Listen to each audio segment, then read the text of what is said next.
Hey all you slashaholics, welcome back to Slash Sisters. I'm Slash Sister Hallie. And I am Slash Sister Jen, and we want to welcome you back to the channel for horror movie reviews by true horror movie fans. That would be us. Mm-hmm. And we want to thank you again for your continued support, both on YouTube and our other social media outlets, which would be the Book of Faces and the Tickin' of the Talkin'. The Tickin' of the Talkin'. And, you know, not just our YouTube videos, but our YouTube shorts and stuff, too. Our trivia and stuff. It's been great to see people interacting with us, and we love that. So keep it up. Yep. And for those of you who are here for the first time, welcome. We do fun horror stuff here, and we would love for you to stick around. So make sure you stab that subscribe button, and you can stay up to date with us. Today we're going to be taking a dive into a dreamlike world of the 1979 film that is Phantasm. The horror movie that's not afraid to show its balls. Yeah, no joke. Literal balls. Directed, written, photographed, and edited by Don Coscarelli.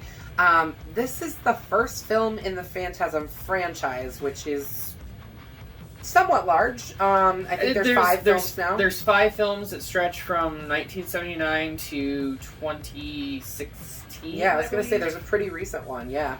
And believe it or not, almost all of the actors that were in this one have made it through all of them as well. The actual villain has been in all 5 films. Which is they replaced Mike for part 2, and then brought him back. Brought him back for 3. Yeah.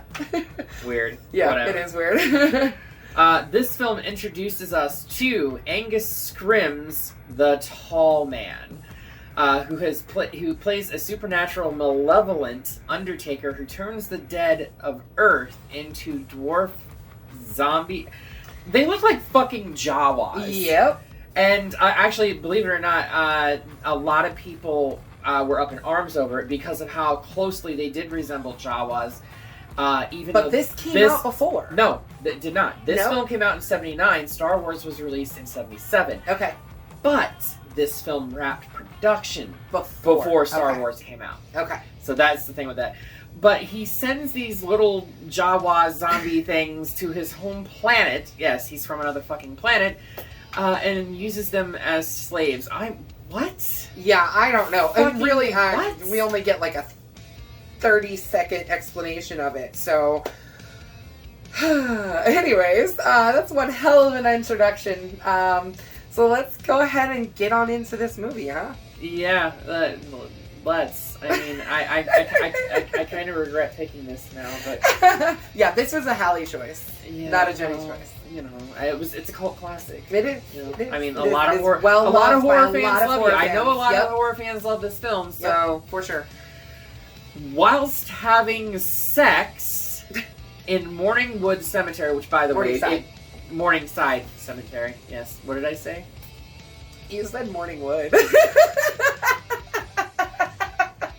Well, I mean, you know. I mean, they're in a cemetery, so there are a bunch of stiffies around. Anyway, if you watch that scene, that woman is clearly not fucking that guy, because she's laying on top of him. Their legs are not positioned in the proper way to be having... Whatever. Nah, but she like shows them her titties pretty fast, though. Which they did use body double for, because the actress refused. Oh, really? Yes. Yeah, I didn't know that. Anyway, whilst having sex in Morningside Cemetery, Tommy is stabbed by a woman who is actually the tall lady man? in lavender. Yeah, it's actually the tall man. So he disguised himself as the lady in lavender to fuck a dude. I'm just saying. And kill him. What? And mind you, this was in what first 5 minutes of the film? Mm-hmm. Yeah, and like in the, I mean, you see the tall man. Like they showed. Yeah, they cut him into it. Yeah, yeah. I mean, it's very clear that it was him who was the lady in lavender, and it was him who did the killing. Right. No. Yeah. Because I mean, we see it later too. Yeah. Whatever. Yeah. I mean, it's his MO. It's something, all right. So at the funeral for Tommy, the guy who just got killed by Angus Scrimm's character, by the tall man. Yep. His friends, Jody and Reggie, are made to believe that he committed suicide. I'm sorry, I have to talk about Reggie here. He's an ice cream man with a cul-de-sac and a fucking ponytail. I love Reggie. If there's one character in this movie that I actually like, it's Reggie.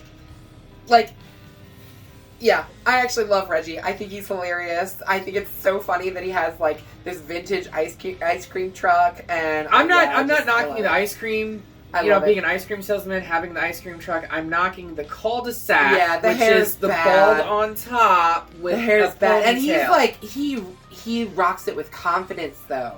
Okay. So, I mean, good on him. Anybody that can rock some long hair with bald on the top. And mind you, he is... And, have the confidence to do it.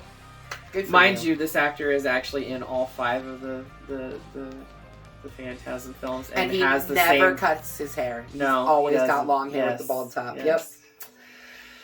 Anyway, Jody's 13 years... I thought he was older than 13, because he was driving it Yeah, fucking he drives heavy. the car, but let me tell you. I know the actor was 14, but I seriously thought he was like 15, 16 years old. No, I think there's a line where Jody even says like he's only 13 or something like that. He's definitely 13 years old. Okay. Jody's 13-year-old brother Mike secretly observes the funeral and sees the tall man placing Tommy's heavy-ass casket all Those by himself. caskets are like 1,000 pounds easily. Well, at least 500. I would the say casket 5, itself is probably about a 253. couple hundred pounds. Yeah, for sure. And I think they say at one point Tommy was about 200 pounds. Yeah. So, yeah. But he seemingly picks up the casket by himself and places it in the back of the hearse with no effort Like, he whatsoever. just, picks it up with one arm, too. He's just kind of Right. And puts it in the back of the hearse and drives away. And you actually see, like, Mike, Jody's little brother, and Jody is a guy, by the way. Yes. He mouths the words, "What the fuck?" Which is exactly what my wife Amy said when we watched this movie last night. Yeah, no, I think he mouthed exactly what the whole audience was thinking. Like, what the fuck is even happening right now? I think I said that a lot while watching this movie. Definitely. Fuck? Definitely. This is a definitely what the fuck film. But yeah, for sure. So Mike then goes to a fortune teller. What? This is like super random. This is so... the whole film is random. It is. It's all kinds of all over the place. So he goes to a fortune teller and tells her what he saw, as far as seeing the tall man lifting the casket into the hearse. And she has him stick his hand into a box. That materialized out of thin air. Onto the table. And at first, when he puts his hand in the box, it seems like something's grabbing it. He says it's painful. He's like, ow, ow, ow, it hurts. But he ends up relaxing, letting go of his fear, and nothing hurts, and he removes it, and it's unharmed. Weird. So, I actually know the reason why this scene is in the film. Okay.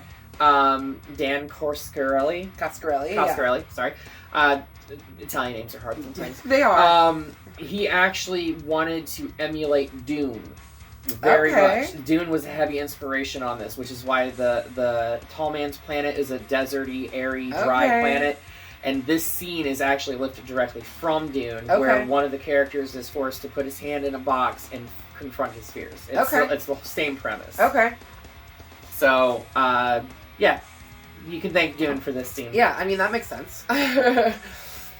Later, Jody is seduced by the lady in lavender and taken to the cemetery to have sex. Is this just something that these people do? I'm telling you what, that tall man is a freak. Okay? He's a freak. He disguises himself as a woman so he can fuck men in the cemetery. Straight up freak. I mean, that's fine. If that's your thing, that's cool. But I mean, at some point, you got to be honest with the dudes that you're fucking. I guess you don't really have to be. No, because you're gonna kill them. Yeah. So. I mean, I guess if you need men and you're not a woman, and I guess it kind of makes sense. And if you try to analyze it like that, if you need the strength of a man to do slave work, true. It kind of makes sense. But what the fuck? This movie is just a constant, like, what the fuck? What the fuck? Oh, it totally is. Totally is. So, they're interrupted, the lady in lavender and Jody are interrupted by Mike, who had been following Jody, which seems like that's what he's always been doing. Yeah, he's constantly following his older brother. Yeah. But he was driven out of his hiding place by a short-hooded figure. AKA Jawa. More Jawas coming at him. Jawa, dwarf thing, whatever. Yeah, they call them dwarves eventually. We gotta be careful saying it. I know. I don't want Disney coming after our asses. Right. Well, and dwarves isn't really... I mean, that's literally what they call them in the film. Yes. So that's probably what we're gonna call them. Yeah, even though that's not the best term to use. Nah, they look so much like those things from Star Wars. Yes. But yeah, so he's like chased out of the woods of the cemetery by these little hooded creatures. Mm-hmm. And Jody goes running after him, which basically Mike saves Jody's life. Mm-hmm. Mike tries to tell Jody about the hooded figure, but Jody just dismisses the story as a child's wild imagination. Right. Like, you're in a cemetery, you're just imagining things, Mm-hmm. you need to stop following me. Right. Later, Mike ends up going back and breaking into the mausoleum, and after he's kind of explored a little bit and hidden inside of a casket, he ends up being chased by a flying silver sphere. Told you this movie had balls. Yep. And he is accosted by the caretaker, but escapes when the sphere kills the caretaker by burrowing into his forehead and shooting blood out everywhere. And then, okay, so let me just tell you, I actually really like this death. Because... This is probably about the only thing that I actually do like about the whole Phantasm franchise is the murder weapons. Yes, absolutely. So after we see this first kill, I mean, blood squirting everywhere, he falls to the floor, and then the puddle of pee. When I saw that, I was like, oh, he done pissed himself too. Okay. That's what happens when you die. I know. I was like, yourself. The accuracy, I kind of love it. But again, I love how they achieved the effect of the balls flying through the air. Yeah. They actually had a fastball pitcher throw them and shot it in reverse and printed it in reverse to make it look like they were flying through the air. That is really cool. Very, very cool. Anyway, Mike then flees the tall man. As Mike slams the door to get away, the tall man's fingers get caught, but he cuts them off with a hunting knife. Yeah. That he conveniently had strapped to his leg. Yeah, he did gear up with it. But the fingers continue to move and squirm around on the floor and are spewing yellow slime, blood, plasma. I don't know whatever what the fuck the tall man is made of. It doesn't look like blood. It looks like some kind of the sludge blood didn't look like of blood. some sort. The blood didn't look like blood. It was definitely too orange. Definitely the blood when he bit the caretaker's arm was way too orange. thick and thick. And thick. I feel like the blood that actually came out of the ball after it burrowed into his head was pretty decent. That's my assessment of it. But yeah, this yellow stuff, it's like slime. It's like a sort of sludge kind of thing. It looks radioactive almost. It's pretty gross. Yeah, so what it actually looks like to me is like like a sea urchin. Like when you actually like eat a sea urchin, they have this like kind of yellowy center. That's what it looks like to me. So now we know how Jenny gets her jollies. Anyway. So Mike takes one of the severed fingers with him and escapes the mausoleum.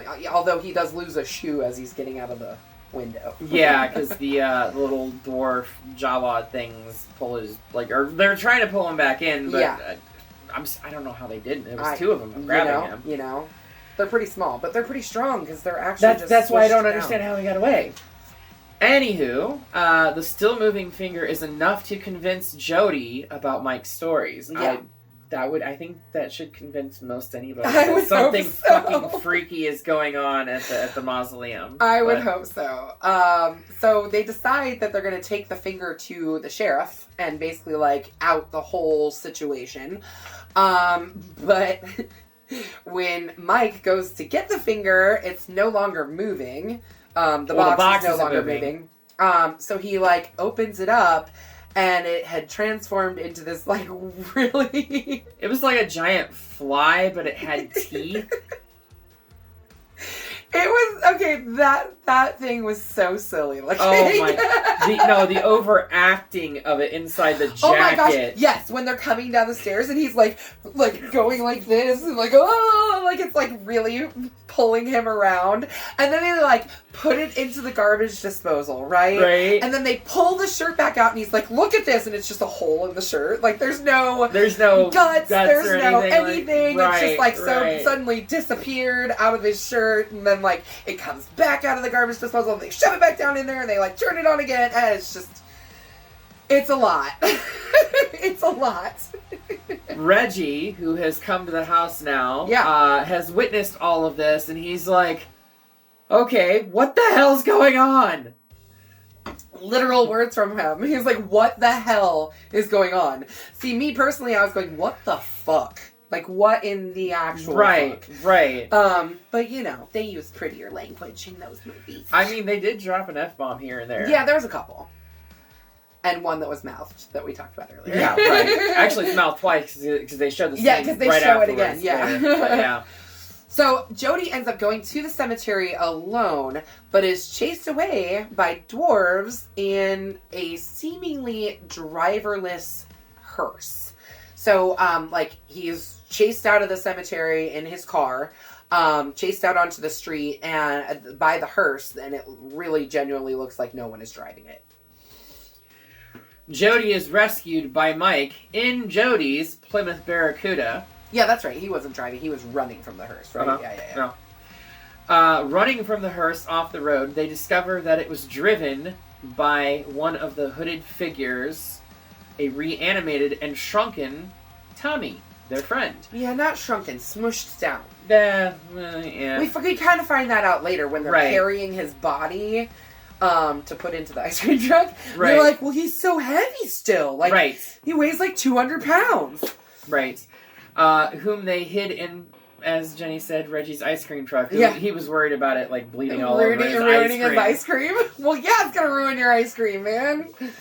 Might want to move that shit out. Right. Take it back to somewhere. I mean, I'm sure you aren't running that thing all the time, so... I'm sorry, this is completely off topic, but Reggie with his bald head in this, all he needed was like the little hat, and he would have been like Clint Howard, the Ice Cream Man. Ice Cream Man!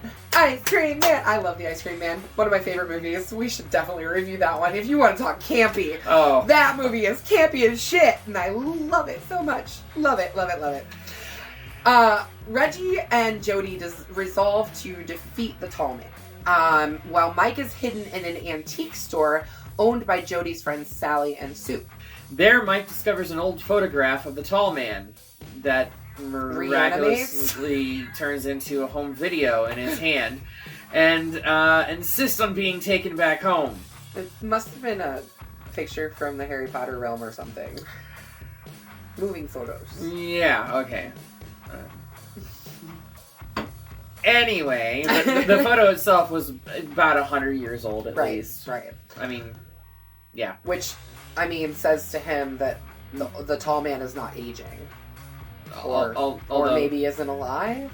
Or maybe is a... I don't know. I was going to say, although he does age throughout the film. That's true. But that's because the actor himself. Obviously. You can't stop time.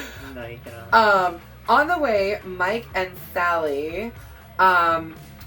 and Sue come across the ice cream truck overturned. Which Mike tells them to pull over. Yeah.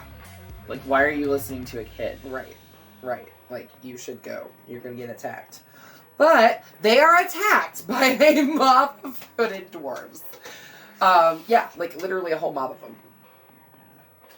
Mike manages to escape by climbing out the back window that got blown out. Yeah. I don't know. There's a lot of firearms in this movie. He didn't have the gun at that point. No, but there's a lot. There's a lot of guns in this movie. Mm-hmm. More than I'm used to seeing in a horror film, I guess. But Mike does escape and presumes that the girls and Reggie are all dead. Yep. Jody goes to the mausoleum to kill the tall man. But first, he locks Mike in his room for safety at the house. I have to talk about this scene for a second, because the way he did it is not how that lever would work. So the door swings into the room, he closes the door and pushes a screwdriver in between the door and the door jamb. That only works if you're on the side that it swings into. Right. And that whole trick with, like, the Thumbtack, shotgun shell and the hammer. Oh my god. Like, really? That was a pretty thin door. You could have kicked it down. I mean, yeah, it was like a balsa door. Yeah. Just like a regular hollow door inside of any normal old home. And then you can kick those doors down. And then on top of that, why the fuck did he have the shotgun shell in his breast pocket of his jacket? Who knows? That's a good question. Well, I do know this. The writer, director, photographer, editor of this film initially had a runtime of 3 hours on it, and he thought that nobody could sit through a 3-hour film and be entertained and keep focus on it, so he cut it down to an hour and a half, which is probably why this is such a hard watch. Yeah, there's a lot of moments where I'm like, what the fuck? How did we get here? I mean, it literally just, like, cuts I don't understand. It cuts from, like, one thing to the next, and there's no, like... There's no explanation of whatsoever. how you get to there. Yeah. So, anyway, Mike escapes, but runs into the tall man who was waiting for him outside his front door. Boy! This is where we start here, and we hear it a few times throughout the series. Well, even in just the movie, but it's it's a lot. He ends up kidnapping Mike in the hearse, but Mike escapes and causes the hearse to strike a pole and explode. Yeah, so this is where Mike uses the gun to shoot out the back window of the hearse, then through the back end of the hearse, blows the tire out with same gun. Like through the car. And then he proceeds to jump out of the moving car. Yeah. Looking for Jody in the mausoleum, Mike is targeted by the silver sphere until Jody destroys it with the shotgun. Where the fuck was Jody? And so, like, the whole thing is like, Jody went to the mausoleum, dug out his dad, and opened the casket. But didn't look. Yeah, so he opened the casket, like, thinking that his dad may have been shrunken too, or midgetized, or whatever. And he doesn't look, but he opens it and never looks in the casket. And then he's just gone, and then Mike finds the casket, opens it, looks inside, sees that it's empty, and screams. Why did he scream? Where was Jody? What the fuck? I think a lot of it was probably lost to the editing process. I guarantee a lot of it was lost to the editing process. My God. Yeah. It's. But Mike and Jody end up getting back together in the mausoleum. Mike never really tells Jody that their dad's body is gone. But Mike knows. But they end up finding Reggie, who comes to the mausoleum as well, and together they realize that they need to enter this room. There's a door with, like a sculpture of faces over the top of the door. Yeah. So they walk into this brightly lit room, and it's filled with a bunch of canisters filled with more dwarves. Like these canisters, they have a little window, you can see into them. Full of dwarfs. Right. I have to talk about the mausoleum for a second, too, because I understand that, marble is very expensive, but the entire mausoleum surface, the doors, the walls, and everything like that, is cheap plywood covered in plastic contact paper that looks like because it's reprinted over and over again. It was very low budget. I think the budget for the entire film was like $300,000. But in wide shots of the mausoleum, the marble looks like snakeskin. Yeah. It's something. I mean, the thing about the mausoleum, I think the stark white of it, and it was supposed to be marble, so yeah, whatever. The stark white of it, I think, is what is supposed to be so, like, shocking to your eyes, especially, like... in a horror film, yeah. Right. Especially, like, as they enter into it, and their bodies look so dark in the stark comparison to the surroundings. So, yeah. Mike catches a brief glimpse through a portal, seeing a red, hot world where the dwarves are toiling away as slaves. A sudden power outage separates the trio, which is just weird. Like, I don't know how all of a sudden Mike and Jody are outside, gone from the room. Right. And Reggie's left in the room. He activates the portal by touching them at the same time, like he did with his tuning fork. I'm at a loss here. Reggie activates the portal, and it creates a vacuum, and all of the dwarf canisters get sucked into the portal. He somehow manages to escape the room by, like, crawling across the floor. With nothing to grab onto, Yeah, he was, like, Spider-Manning it. The ensuing storm... Yeah. It's like a windstorm more than anything, yeah. In the ensuing storm, Reggie is stabbed by the lady in lavender, which we know is the tall man, while Jody and Mike flee from the mausoleum. And it just up and it's like the portal sucked it into oblivion. Yeah, well, like it reminds me of the end of the Rocky Horror Picture Show. Oh no, 100%. Like all of a sudden it's just like gone. Well, I mean, in Rocky Horror, it blasts off. Yeah, but yeah. No, but it's definitely the very very reminiscent. first thing that I thought was, oh my god, that was so Rocky. Anyway. So Jody devises a plan to trap the tall man in an abandoned mine shaft that is nearby. The tall man... how they set all this up so quickly, and so again, to the editing process, I'm sure all of that was lost. The tall man attacks Mike at home and chases him outside, where he eventually falls into said mine shaft and is buried under an avalanche of rocks triggered by Jody. Yeah, that all fall perfectly into that little hole. They all just roll just perfectly down into the hole and land on top of it. So it's quite a perfect little thing. After this, Mike wakes up in bed, still worried about the tall man, but Reggie, who is still alive, not dead from the stab from the lady in lavender, tells Mike that he had a nightmare and that Jody had died in a car wreck. Okay, Jody's dead from a car accident.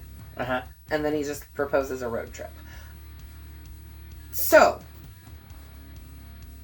the fuck? Are we led to believe that everything leading up to that the entire movie has been a dream? See, I'm hard pressed to go with that. One, because there are sequels and we know better, but there were also dream sequences in the dream, and it wasn't just Mike having a dream sequence. Jody had a dream sequence too. Right. So, the fuck? Make it make sense. My head hurts. Anyway, when Mike enters his bedroom to pack, the tall man appears in the mirror behind him and basically says, "Boy!" And hands burst through the mirror, grabbing Mike and pulling him into it, and that's the end of the film. That's it. Cuts to black. All she wrote. We're left on a cliffhanger. It was my understanding that he didn't intend to make any sequels. At least not when he first wrote this story. It started out as kind of like a nightmare that he had, and he felt like he needed to expound upon it. Right, he had a nightmare of I think it was the mortuary, mausoleum, and being chased by spheres. Yeah. Yeah, that's how that was the catalyst for this movie, right, for this franchise, for this. And then somehow nonsense. it turns into an alien kidnapping, shrinking men, and sending him to his home planet to do slave labor.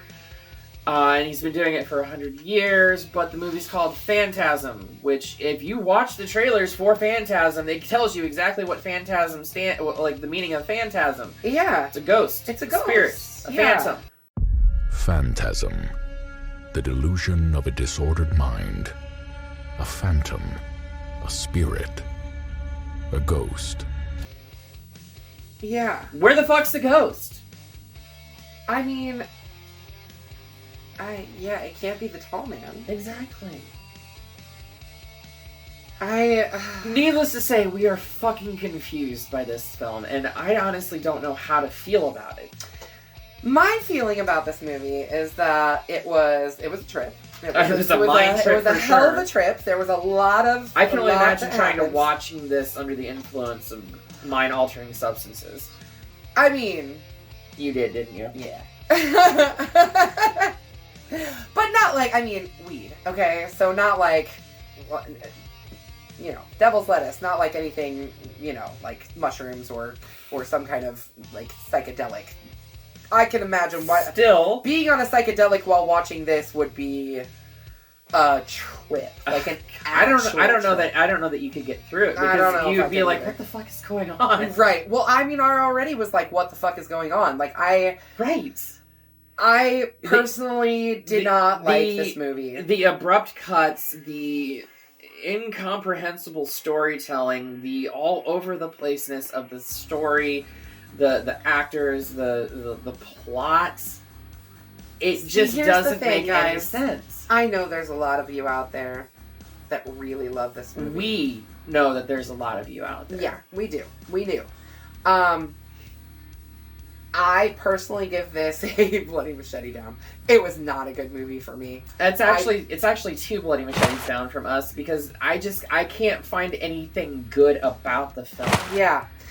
And I'm sure the that story is all over. I'm- I like the tall man. I find him to be a very scary character. I like the tall man. I like the spears. I think if they would have just stuck to that and not tried to incorporate other story elements into it, It was a lot. There was just too many things going on, and there was no real. I kept waiting for an explanation, and I just never got an explanation whatsoever. Now I do know that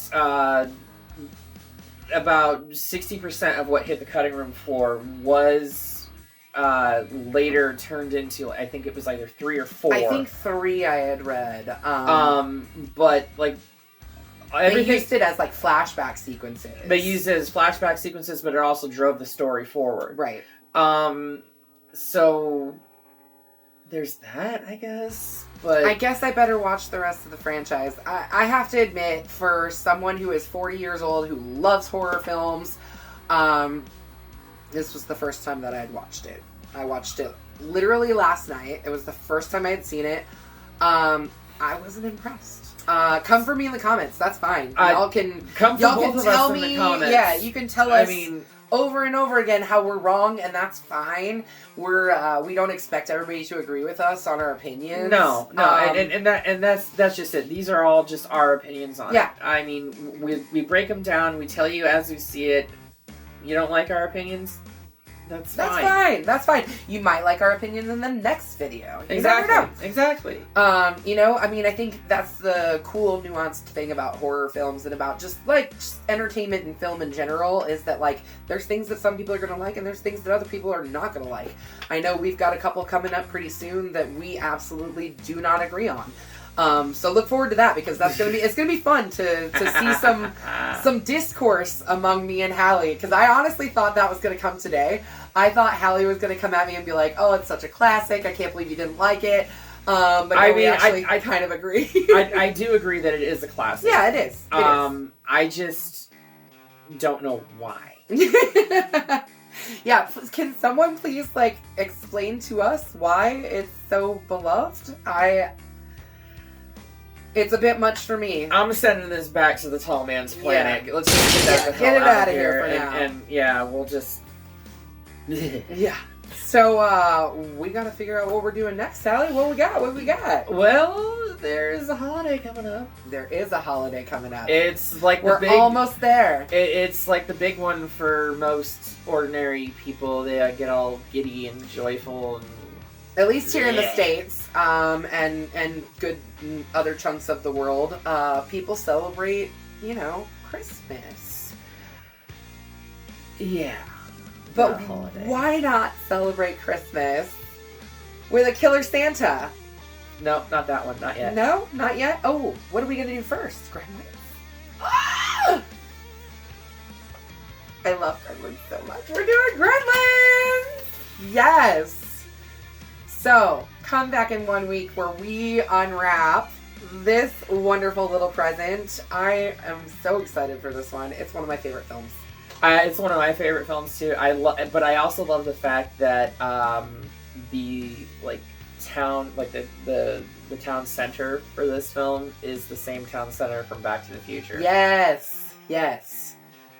Lots of fun things about this movie. Lots of interesting little tidbits. You know, we're gonna get into it. We've got a lot to explore with this one, and I'm excited to unwrap it. It's Christmas time. We're gonna get into some Christmas spirit with Gremlins. Absolutely. And I honestly gave you a little preview for what's coming after that too. Yeah, And that's okay. If you're eagle-eared and know horror films, you probably know what's coming next. But we'll get there. Yes, we will. We will. In the meantime, be sure to stab that slash the subscribe button And stab the like button. and ringling that grave bell so you don't get buried alive, and stay up to date on all of our videos. Until then, we will see you all In the afterlife.